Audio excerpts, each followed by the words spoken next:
नमस्कार दोस्तों, स्वागत है आपका हमारे YouTube चैनल में। जहां हमने पिछली वीडियो में आपको बताया था कि बिल्डिंग मटेरियल कौन कौन से होते हैं और उनके बारे में एक बेसिक सी जानकारी ली थी। आज हम एक नया उसी वीडियो का आगे बढ़ाते हुए एक नया टॉपिक लेके आए हैं जो हमने उसमें पढ़ा था कि एक महत्वपूर्ण बिल्डिंग मटेरियल होता है स्टोन। अब अगर मैं आपसे बात करूं कि आपने जितने भी मकान देखे हैं, जो पुराने मकान आपने देखे होंगे, उनमें ज़्यादातर मकान किसके बने होते हैं?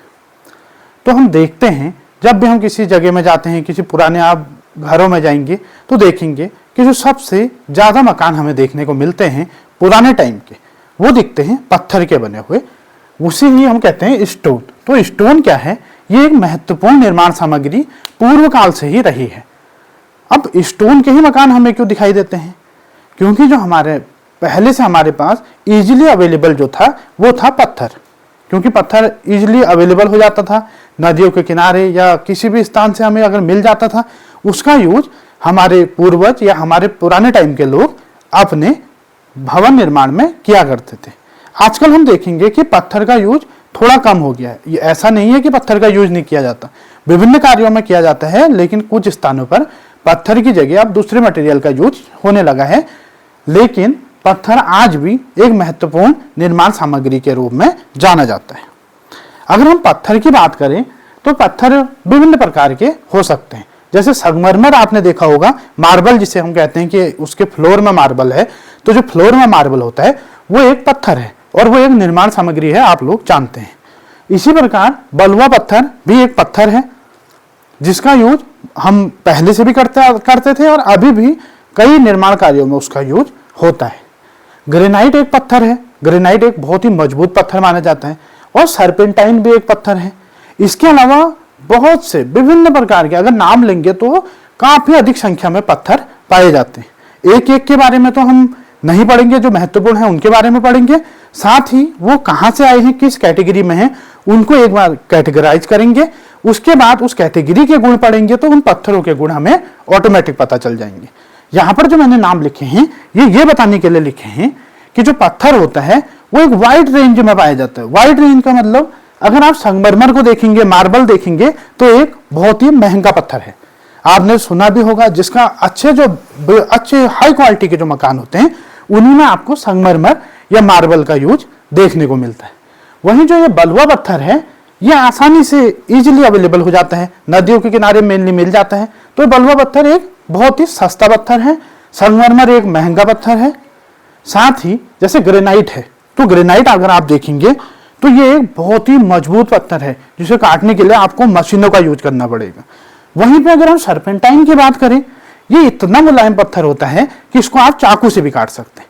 तो ये देखिए है पत्थर ही, लेकिन इनकी कितनी वाइड रेंज है, इनकी विशेषताएं अलग अलग हैं, इनकी एक बहुत बड़ी रेंज है, इनकी जो हम प्रॉपर्टी कहें वो अलग है, इनका यूज अलग है, लेकिन पढ़ते हम सबको पत्थर के ही अंदर है।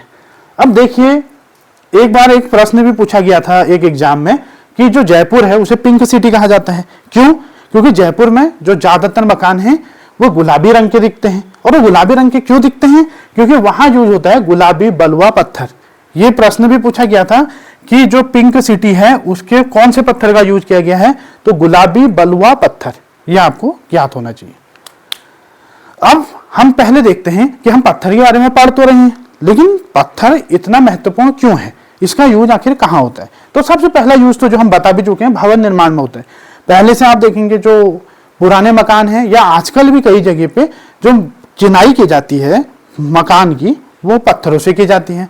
जो दीवारें बनाई जाती हैं, रिटेनिंग वॉल जो हम बनाते हैं वो पत्थर की बनाई जाती है। क्यों बनाई जाती है?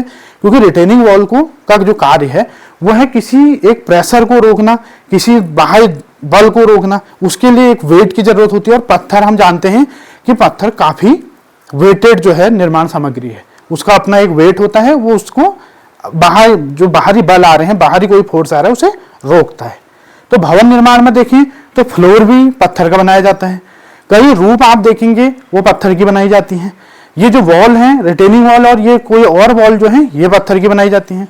इनके अलावा जो हमारी जो इसकी किसी भी बिल्डिंग की जो वॉल होती है उसको भी निर्माण पत्थरों से भी किया जाता है, कई जगह ईंट से किया जाता है। अगर आप अपने किचन में देखेंगे तो वहां भी जो स्टोन लगा होता है वो भी एक निर्माण सामग्री के रूप में पत्थर ही है। तो भवन निर्माण में तो महत्वपूर्ण कार्य पत्थर का है। उसके अलावा जो अगला होता है मूर्ति बनाने में, जो भी पुराने समय की या अभी भी जो अच्छी कलाकृति वाली जो मूर्तियां होती हैं वो पत्थर की बनी होती हैं।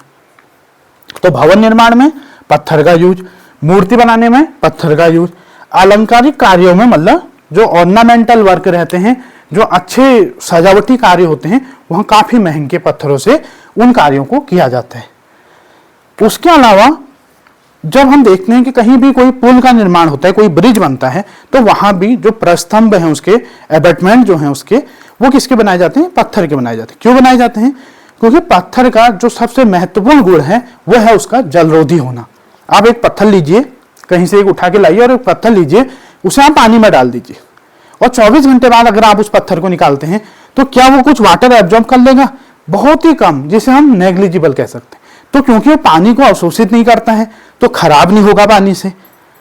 इस वजह से जो भी जलरोधी निर्माण कार्य हैं, अर्थात ऐसे निर्माण कार्य जहां पर जो जल में बनाए जाने हैं, वहां पर हम पत्थर का यूज करते हैं, क्योंकि पत्थर को पानी से कोई फर्क नहीं पड़ता है।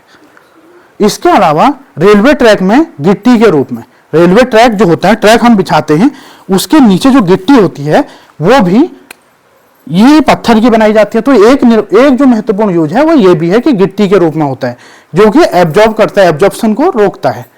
इसके अलावा देखिए जो हमारे दो महत्वपूर्ण जो निर्माण सामग्री होती है, चूना और सीमेंट, इन दोनों को बनाने में भी पत्थर का यूज किया जाता है। जो ये चूना है उसको बनाने के लिए चूना पत्थर का यूज करते हैं, चाहे हम कुछ प्रोसेसिंग करेंगे, लेकिन जो मेन यूज है वो पत्थर का है। सीमेंट के भी जो इंग्रेडिएंट होते हैं उनमें पत्थर एक महत्वपूर्ण भूमिका रखता है। इसके अलावा कहीं पर भी कोई सड़क का अगर कार्य किया जाना है, कहीं कोई सड़क बन रही है, तो वहां भी पत्थर का यूज होता है। पत्थर से ही तो पत्थर बिछाए जाते हैं, उसके बाद ही तो हम जैसे डामर भी बिछाते हैं, उसमें भी हम पत्थर का यूज करते हैं। तो सड़क निर्माण में भी महत्वपूर्ण।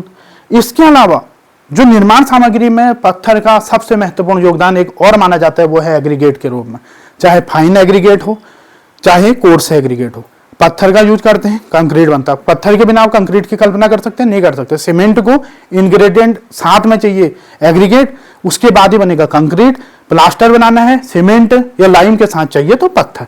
तो इससे टोटली हम कह सकते हैं कि जो हमारा पत्थर है वो एक महत्वपूर्ण निर्माण सामग्री है। उसके यूज भवन निर्माण में है, मूर्ति बनाने में है, अलंकारिक कार्यों में है, जलरोधी निर्माण अगर कहीं है तो पत्थर से किया जाता है, रेलवे ट्रैक की गिट्टी पत्थर से बनाई जाती है, चूना और सीमेंट के उत्पादन में पत्थर का योगदान है, सड़क कार्य के लिए भी पत्थर चाहिए और एग्रीगेट के लिए भी पत्थर चाहिए। तो हम कह सकते हैं कि पत्थर सिविल इंजीनियरिंग में, बिल्डिंग मटेरियल में सबसे महत्वपूर्ण निर्माण सामग्री होती है।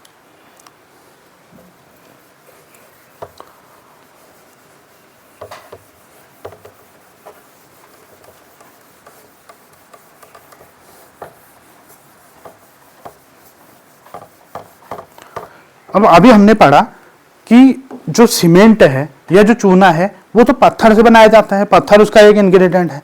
लेकिन अगर कोई आपसे पूछे कि पत्थर कहाँ से मिलता है, पत्थर भी तो कहीं ना कहीं से हमें मिलेगा। तो पत्थर का जो मुख्य स्रोत है वो होता है रॉक, जिसे बोलते हैं चट्टान।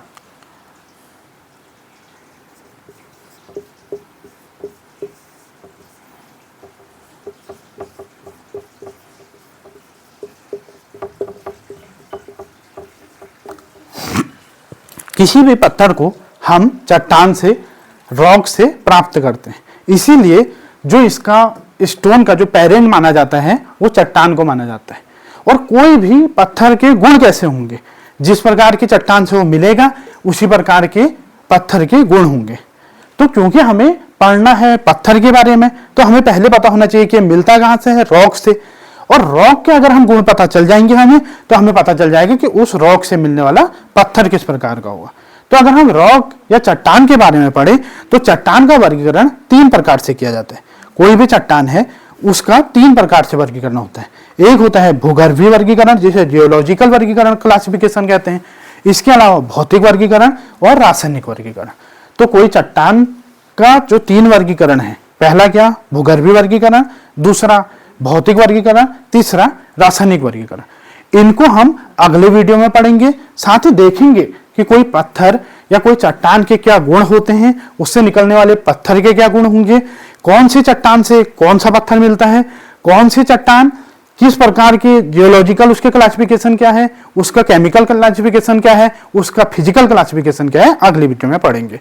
अगर आपने हमारे चैनल को सब्सक्राइब नहीं किया है तो हमारे चैनल को सब्सक्राइब कीजिए, लाइक कीजिए और अपने दोस्तों में शेयर कीजिए। धन्यवाद।